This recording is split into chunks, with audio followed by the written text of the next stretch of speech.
Let me tell you about a morning in October of 1971 that nobody in Hendricks County, Indiana thought was particularly important. It was cold. Not the biting cold that would come later. Not the kind that cracks the mud in your fields and turns your breath into smoke. Just that early autumn chill that sits in the air like a warning. The corn was in. The harvest was done. And out along the county road that ran past the grain elevator, there was a line of trucks. 14, maybe 15 of them, idling in the gray morning light. Their engines making that low diesel rumble that to a farmer sounds more like money than anything else. The man running the elevator that morning was Gene Purvis. Gene was a solid man, a practical man, the kind of man who kept good records and slept well, and believed, genuinely believed, that the world made sense if you just showed up and did your part. And on that particular morning, standing in his little office with a cup of coffee going cold on the desk, Gene Purvis was having one of the better mornings of his professional life. The farmers were selling. The elevator was buying.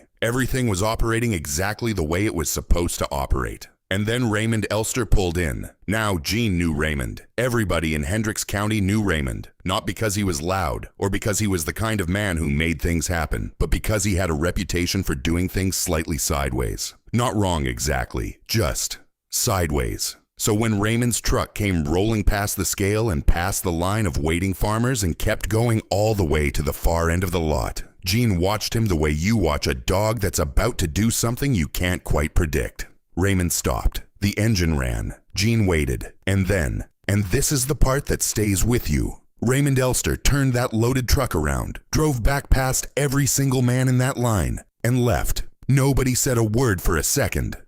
Then the farmer at the front of the line, Dale Puckett, Clifford's younger brother, leaned his head out the window and called after the disappearing truck. "Forgot something, Raymond, like your mind?"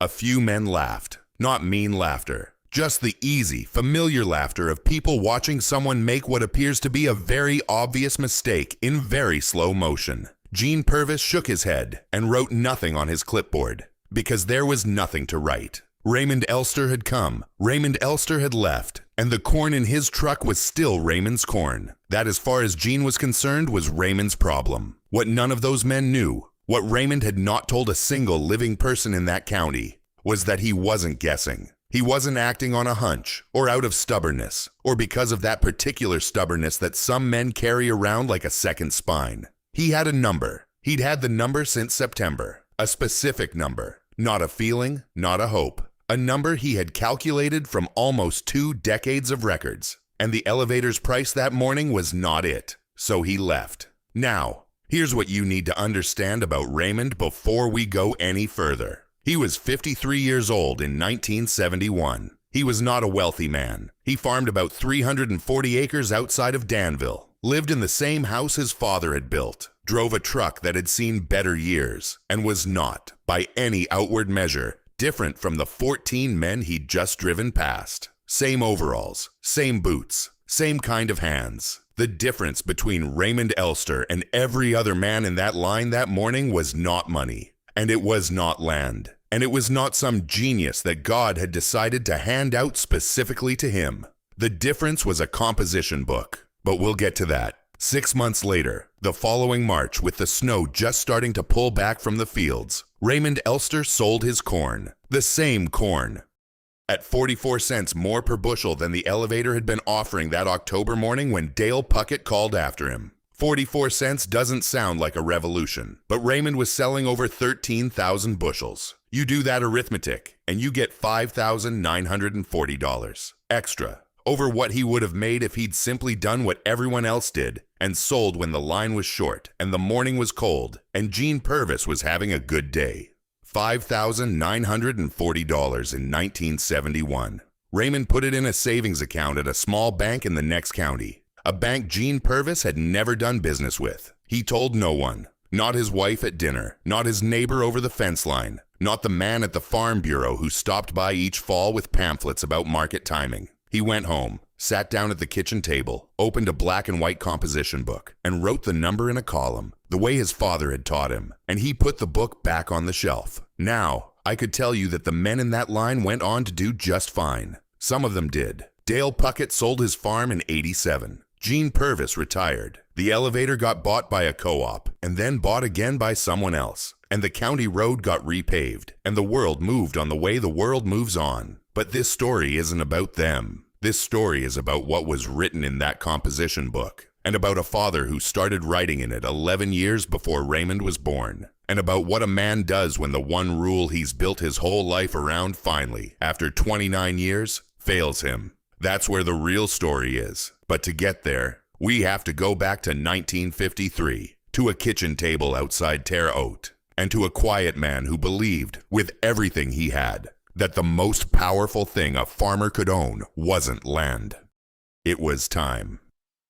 It is the summer of 1953, and Raymond Elster is 17 years old. He is not yet the man we met in that elevator lot. He is a teenager, lean, a little restless, with the particular impatience of a boy who has grown up doing a man's work and is starting to wonder when someone is going to acknowledge that. He has been driving a tractor since he was 11. He has been hauling grain since he was 13. He knows this farm the way you know a place when you have walked every inch of it in every season.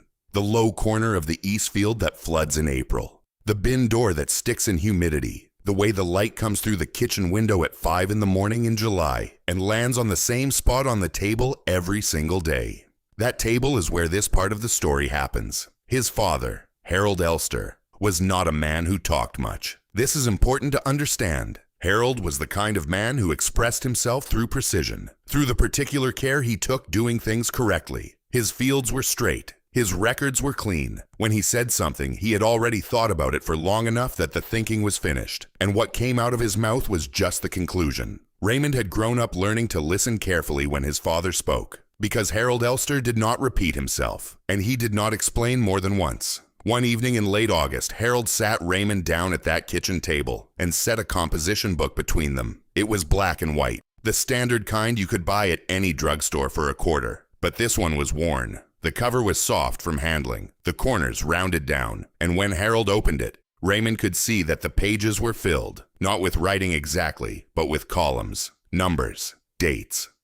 A record going back 11 years of the price Harold had received for his corn at harvest. And then below that, month by month through the winter and into the spring, the prices that the elevator had been offering. Harold didn't say anything at first. He just let Raymond look at it. And here is what Raymond saw.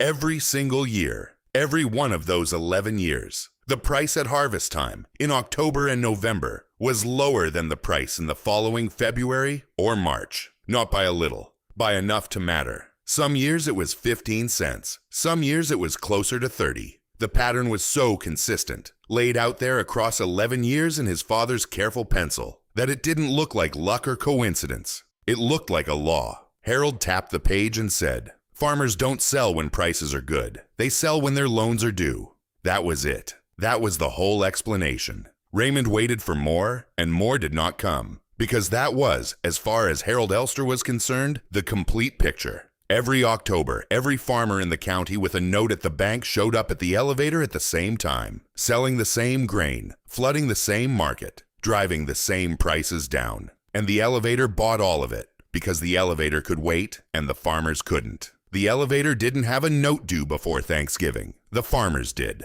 Raymond looked at the column of numbers for a long time. Then he asked his father, "So why does everyone keep doing it?"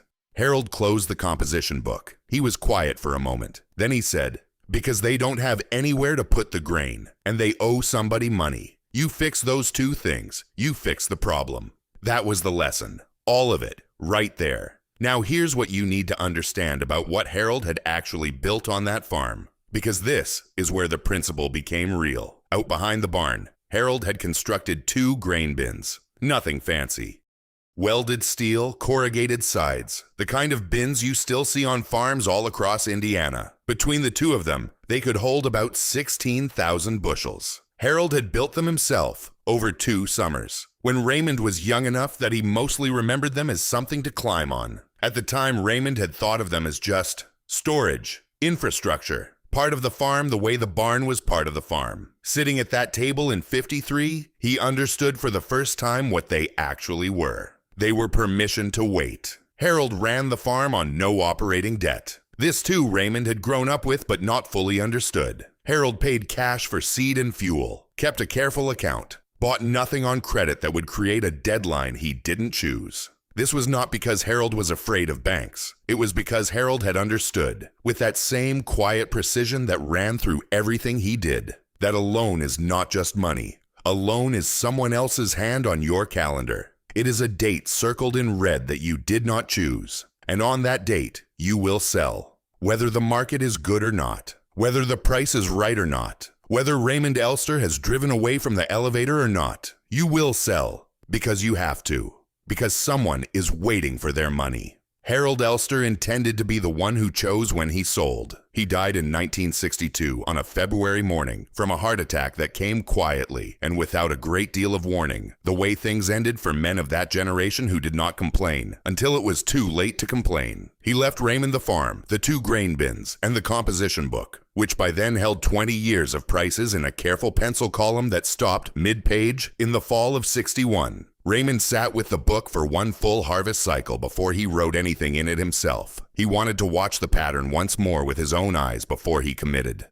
He watched the prices fall in October of '62 while his neighbors sold. He watched them rise through January. He sold in late February, cleared nearly 18 cents above the October average, wrote the number in ballpoint pen below his father's last pencil entry, and understood that he was now continuing something. That winter, he wrote one rule on the inside cover of the composition book. 2 conditions plainly stated, in the same deliberate hand his father had used for 20 years. Sell when the price clears 22% above the October average, or by March 31st, whichever comes first. Not a guess, not a feeling, a rule. He never changed it.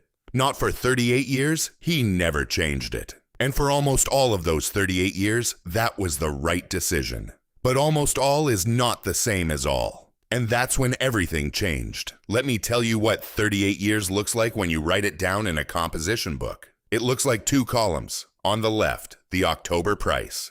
The price every other farmer in Hendricks County took when their note came due and the line stretched back along the county road. On the right, Raymond's price. The number he got when he waited. And between those 2 columns, season after season, year after year, in the same steady ballpoint hand, the difference. 30 out of 38 years, Raymond's column was higher. That is not a perfect record. Raymond never claimed it was a perfect record, but 30 out of 38 is a number that, if you laid it out flat on a kitchen table and looked at it honestly, would change the way you thought about a great many things. It changed the way Raymond thought about almost everything. Now, the man you need to meet to understand what Raymond was living against is his neighbor, Clifford Watts. Clifford farmed about 280 acres just over the fence line to the north.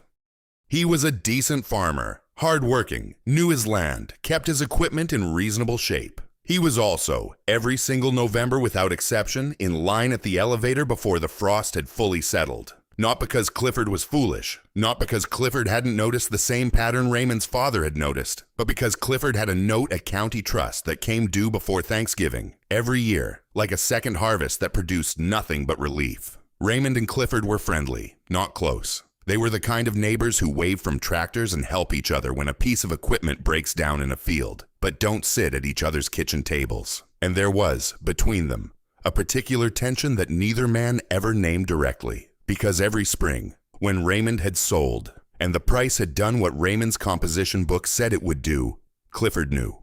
Farmers always know. Word travels the way it travels in small counties. Not loudly, not cruelly, just it travels. And Clifford would see Raymond at the co-op or the hardware store, and there would be a moment, just a moment, where both men understood the arithmetic without either of them saying a word about it. Clifford never asked Raymond about the composition book. Raymond never offered. Then there was the man from the Farm Bureau. He came by every fall, regular as the cold, with a briefcase and a pleasant manner and pamphlets about market outlook and price forecasting. He was not a bad man. He believed what he said, and what he said every single year, with the patience of someone explaining something to a person who keeps not understanding it, was some version of this. Raymond, the market has information you don't have. Prices reflect everything that's known. You can't beat it by just waiting. Raymond would listen. He was always polite. He would take the pamphlet. He would offer coffee. And then he would do exactly what he was going to do anyway. Because Raymond had something the Farm Bureau man did not have. He had 20 years of his father's numbers and 18 years of his own, all in the same book, all telling the same story. He was not betting against the market. He was betting against the calendar, against the specific, predictable, completely human fact that his neighbors would all sell at the same time because their loans said so, and that this would push prices down in a way that had nothing to do with how much corn the world actually needed. That is a different thing. And Raymond knew it was a different thing, even if he never said so out loud. The years moved, the columns filled, and then came the 1980s. Now, if you were farming in the middle of the country in the early 1980s, you know what I'm about to say. And if you weren't, let me give you the short version, because the short version is all you need to feel the weight of what happened. Land prices had been climbing for years. Good years through the 70s. Strong exports, strong demand, government programs that made borrowing feel safe. Farmers borrowed against their land. Banks lent against their land. And then, in the early 80s, interest rates went up hard and fast. Grain prices dropped, and land values, the values that all of those loans were sitting on top of, started to fall. What followed was the kind of thing that gets called a crisis in newspapers but feels like something quieter and heavier when you're living inside it. Forced sales, auctions, men who had farmed their whole lives signing papers that ended something their fathers had started. The county changed in those years in ways that didn't fully show up until later, when you looked around and realized that certain names had simply stopped being attached to certain pieces of land. Clifford Watts had borrowed against his land in 1979 to put in a tile drainage system and expand his operation. It made sense at the time. Most of what people do makes sense at the time. By 1985, the value of his land had dropped far enough that his bank was nervous. And a nervous bank in 1985 was a bank that wanted its money back sooner rather than later. Clifford sold grain that fall at prices that made the October averages from Raymond's composition book look generous. He held on. Barely. Raymond watched all of this from a position that felt to him less like advantage and more like a kind of strange stillness. He had no operating debt. Nobody had a claim on his calendar. The crisis that was reorganizing the county around him was a crisis of timing, of men who had been forced to sell at the worst possible moment because someone else had chosen the moment for them. His running total by the mid-80s, accumulated across those two columns in the composition book, had passed $157,000, sitting quietly in a savings account at a bank in the next county, mentioned to no one. This is the part where I want to stop for just a moment, because it would be easy, hearing all of this, to think of Raymond as someone who had it figured out, someone who was right, and knew he was right, and just had to wait for the world to confirm it. And there is some truth in that, but there is something harder in it too, because being right quietly, over a long time, in a community where you are consistently out of step with everyone around you, is not as easy as it sounds. It requires something that doesn't have a clean name. It's not stubbornness exactly, and it's not confidence exactly. It is more like a willingness to be misread, to let people think what they think and go on anyway, because the composition book is the only audience that matters. Raymond had that. His father had given it to him, the same way his father had given him the bins and the rule, and the absence of debt. And then came 1991.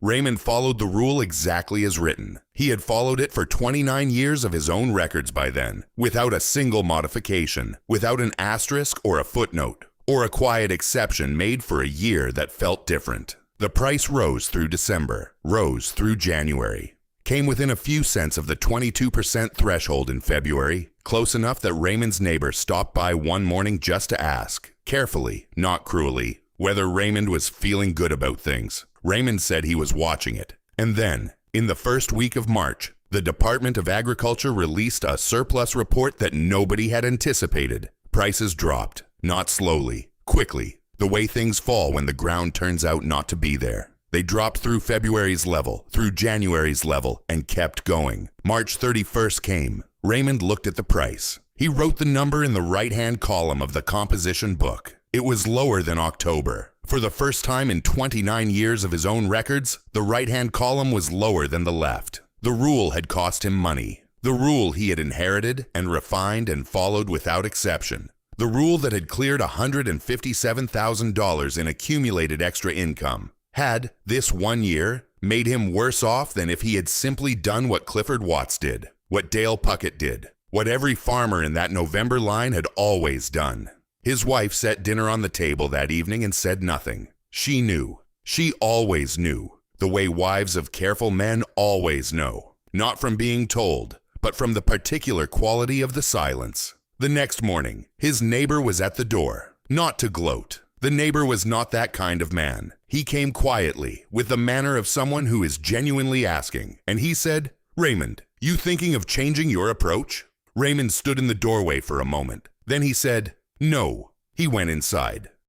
He opened the composition book. He looked at the number for a long time, that single loss, sitting there among 29 years of better results, unadorned, unexplained, without an asterisk or a note in the margin to soften it. Just the number, just the year, just the truth of what had happened. He closed the book. He put it back on the shelf. And he went out to check on the bins. Now, you might think that is the end of the hard part. You might think the story turns here, that Raymond dusts himself off and the rule works again. And everything resolves the way things resolve in stories where the right man does the right thing. And in a way, you would be correct. But the real resolution, the one that earns everything, doesn't come until the last harvest. Until the year the market did something Raymond's composition book had never once recorded in 38 years of watching. And that's where we're going next. By the year 2000, Raymond Elster was 82 years old. Let me just let that sit for a moment. 82 years old. He had been farming that land since before most of the people reading his composition book entries were born. He had watched the county change around him. The names on the mailboxes, the size of the operations, the equipment that made his old two-row planter look like something from a museum. He had watched neighbors sell and consolidate and disappear into other lives. He had watched the elevator change hands twice. He had watched County Trust get bought by a regional bank that got bought by a larger bank that had a logo nobody in Hendricks County had chosen. He was still farming, still writing in the same composition book. The second half of it now. His ballpoint entries running below the point where his father's pencil had stopped in '61.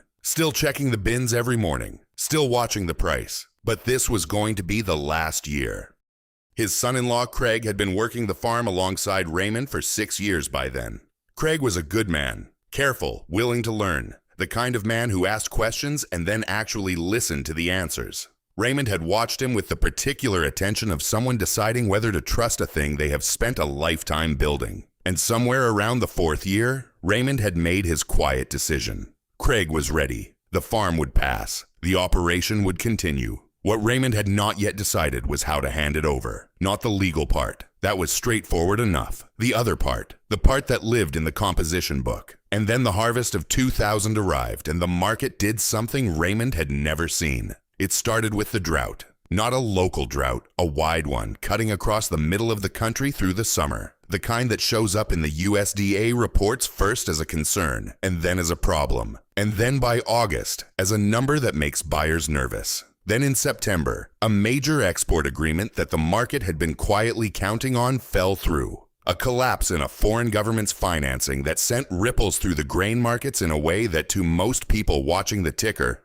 looked like noise. But to Raymond, reading the weekly supply estimates with the same patience he had been reading them for 38 years looked like something else entirely. He read the estimates 3 weeks in a row. Then he did the arithmetic against his October average. The price that fall came in at $3.08 per bushel at the elevator. Raymond wrote it in the left-hand column the way he always did. Then he waited. Now, his rule said to sell when the price cleared 22% above the October average. 22% above $3.08 is $3.76. That was the trigger. That was what 38 years of following the same rule had taught him to wait for. In most years, the market would move 10, 15, maybe 20 cents above October before it stalled. In the best years of his records, it had moved a little further, but it had never, not once in the 38 years Raymond had been keeping his own column, cleared much beyond the trigger before pulling back. This year, it did not stop at the trigger. By late January, the price had passed $4. Raymond watched it. He did not sell. The rule said 22%, and 22% had come and gone. But Raymond had been reading those USDA estimates for 3 weeks, and what they told him was that the supply situation had not resolved. He held. By mid-February, the price was at $4.30. Raymond's neighbor called him on the telephone. This was unusual enough that Raymond's wife came to the doorway of the kitchen to listen and said simply, "Raymond, are you seeing this?" Raymond said he was seeing it. He still did not sell. Here is what was happening inside Raymond Elster in those weeks, and I want to be careful here because I don't want to make it sound more dramatic than it was. Raymond was not excited. He was not nervous in the way that a man is nervous when he is gambling. He was something closer to alert. The same alertness he had felt in '62 when he watched his first full price cycle and saw his father's pattern hold. He was reading what was in front of him the way a man reads weather, not hoping for a particular outcome, just watching what was actually there. And what was actually there, in the supply estimates and the export data and the slow arithmetic of how much corn the market needed against how much was available, told him that the situation had not yet resolved itself. So he held. The price hit $4.60 in late February, then $4.80. Then, in the first week of March, it crossed $4.90 and kept going. On March the 12th, 2000, Raymond Elster sold 16,000 bushels of corn at $4.96 per bushel. $4.96, 61% above the October average. A number that appeared nowhere in 38 years of entries in that composition book. Not even close. The elevator manager, not Gene Purvis anymore, Gene had been retired for years, processed the transaction and afterward told someone at the co-op that he had never written a check quite like it to a single farm operation in a single sale. The check was for $79,360. Raymond drove home. He sat down at the kitchen table. He opened the composition book to the right-hand column, wrote the number, and then sat there for a while looking at it. $79,360 against the $49,280 the elevator had been offering in October. The difference, $30,080, was the largest single-year gain in the entire book. Larger than any year his father had recorded. Larger than any year Raymond had recorded. The one year the market had finally, fully exceeded everything the rule had been designed to capture. And it had only been possible because Raymond had spent 38 years building the discipline to read the situation instead of just following the trigger blindly. The rule had taught him when to act. The 38 years had taught him when the rule itself was telling him something larger was happening. He added the final number to his running total, $201,000, across 38 harvests. With the loss from 1991 already subtracted, already counted, already absorbed, sitting there in the left-hand column without an asterisk, without an excuse, without anything softening it. $201,000 in extra income, built on 2 grain bins his father had welded together over 2 summers, 1 composition book that cost $0.25 at a drugstore, and a rule that Raymond had followed through 30 years of being mildly misunderstood and 1 year of being genuinely wrong.